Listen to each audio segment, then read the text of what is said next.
گوتەبێژی حیزبی دموکرات لەم سمینارەی ڕۆژی دووشەممە کە لە بینای ناشنال پرس لە واشنگتنی پێتەخت بەڕێوەچوو ئاماژەی پێدا کە پەیامێکی ڕوونیان لەلایەن سەرۆکی ئەمریکا سەبارەت بە نەخشی کوردەکان لە شەڕی ئێستا و تەنانەت لە داهاتووشدا پێ نەگەیشتووە، بەڵام لە دیداری ئەمجارەی هەوڵ درراوە دۆخی کوردەکان زیاتر ڕوون بکرێتەوە. لەبەرەوەی کە یەکەم ئەمە هەمیشە لە حەدی توانای خۆماندا تەوەجۆمان بە واشنگتۆن کردووە، سەیمان کردو خەڵکی جۆراوجۆر ببینین.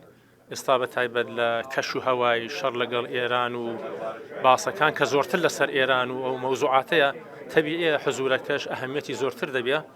هەدەفەکە ئەوە بوو کە ئێمە خەڵکی جۆراوجۆر ببینین، موسساتی جۆراوجۆر ببینین، بۆ چوونی خۆمان باس بکەین لەگەڵیان، داهاتووی مەسەلەی کورد لە ئێرانی ئێستا و ئێرانی داهاتوو بەرجەستە بکەینەوە، سیاسەتەکانی حزبی دموکرات لەگەڵ ویلایانە باز بکرێ و سەیمان کردو بە قەولی ئینگلیسی ئابدەیتێک بدەین بەوان لە پەیوەندی لەگەڵ وەزعیەتی ئێران و خۆمان.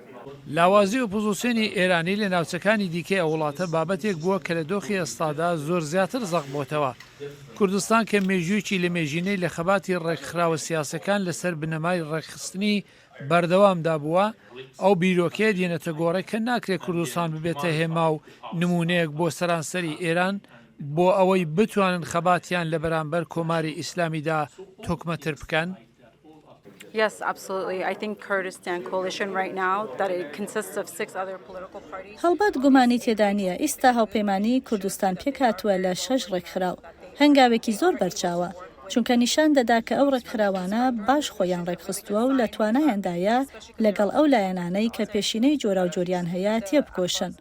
ئەمە ئاماژێکی باشە بە تایبەت کە ئەو هاوپەیمانیە لەگەڵ ئازەریەکان، بەلوچەکان، ئەهوازیەکان لە پەیوەندیدان کە استراتیژیەکی باش بەرەو پێش بەرن و ببەن بە جێگرەوەیەک لە دەمێکدا ڕژیم بەرەو لاوازی دەچێت.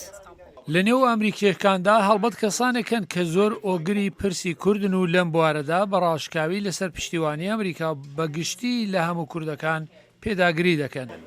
ینی لەم کاتەیە بەشتی وابزانم گرنگەوەیە کە کورد بە تایبەتی بۆ نمونە پارتی ئێرانی دموکراتی کوردستان و پارتی ئازادی کوردستان و ئەو حزبانەی هەوپەیمانی کوردستانی ڕۆژهەڵات ئەوە نەبێت زۆر ڕوون بن. پارتە سیاسەکانی کوردستانی ئێران بەردەوام پێداگریان لە دابینکردنی دموکراسی بۆ سەرانسەری ئێران کردووە بۆ ئەوەی لە داهاتوودا مافەکانیان پارێزراو بێت. بەڕوونی گوتویانە کە ئێران کاتێک خاوەنی دموکراسی دەبێت ئەگەر کوردەکان ببن بە بەشێک لە داهاتووی ئێران. سەلاحی پیرۆتی، دەنگی ئەمریکا.